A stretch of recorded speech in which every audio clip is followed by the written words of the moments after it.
Representing the air, വായുവിനെ സൂചിപ്പിക്കുന്ന. മിക്കപ്പോഴും ആകാശവാണിയിലൊക്കെ എന്റെ പ്രഭാഷണമുണ്ട്, മിക്കപ്പോഴും നടന്നുകൊണ്ടിരിക്കുകയാണ്. അപ്പൊ നിങ്ങൾക്ക് കേൾക്കുമ്പോൾ മനസ്സിലാവുമായിരിക്കും. ഞാൻ എന്റെ ലിങ്ക് അങ്ങനെ അയച്ചുതരാം. This is the air. Third one is നമുക്ക് ഏറ്റവും പൊക്കമുള്ളതല്ലേ, ദിസ് ഇസ് ആകാശം. ആകാശം. Third one, fourth one is ഇതിനെ സൂചിപ്പിക്കുന്നതാണ്, എർത്തിനെ സൂചിപ്പിക്കുന്നതാണ്. അപ്പൊ നമ്മുടെ മോതിരവിരലാണ്, മോതിരവിരൽ. ദിസ് വൺ ഈസ് നമ്മുടെ ഒന്നിലൊക്കെ പോകുന്നതൊക്കെ പറയുന്നതല്ലേ.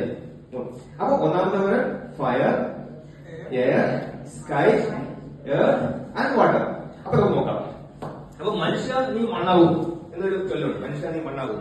അങ്ങനെയാണെങ്കിൽ അപ്പൊ ഈ ലോകത്തെ നമ്മുടെ പുരാണങ്ങളും ഇതിഹാസങ്ങളും, ബൈബിളാവട്ടെ, ഖുറാനാവട്ടെ, ഭഗവത്ഗീതയാവട്ടെ, ഏത് വിഷയമായിക്കോട്ടെ, അതെല്ലാം തന്നെ അത്യന്തികമായി മനുഷ്യന് നന്മയ്ക്ക് വേണ്ടി സൂചിപ്പിക്കുന്നതാണ്. അപ്പൊ നമ്മള് ഹൈന്ദവ വിശ്വാസം അനുസരിച്ച് മോതിരവിരൽ, എല്ലാവർക്കും മോതിരവിരൽ തന്നെയാണോ, മറ്റും മോതിരം ഇടുന്നത് കല്യാണത്തിന് തന്നെ. അപ്പൊ നമുക്ക് നോക്കാം ഈ ശരീരത്തെ എങ്ങനെയാണ് മണ്ണുമായി ബന്ധപ്പെടുന്നത്, എന്തുകൊണ്ടാണ് മോതിരവിരൽ ഇവിടെ ഇടുന്നത് നമുക്ക് നോക്കാം. ജസ്റ്റ് കൈ നോക്കാം.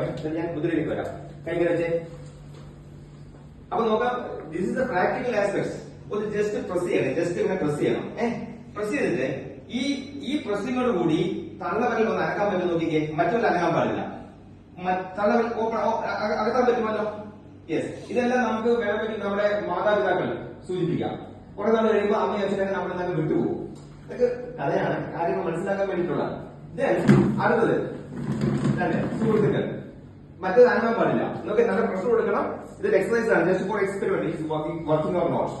ഇനി അടുത്തത്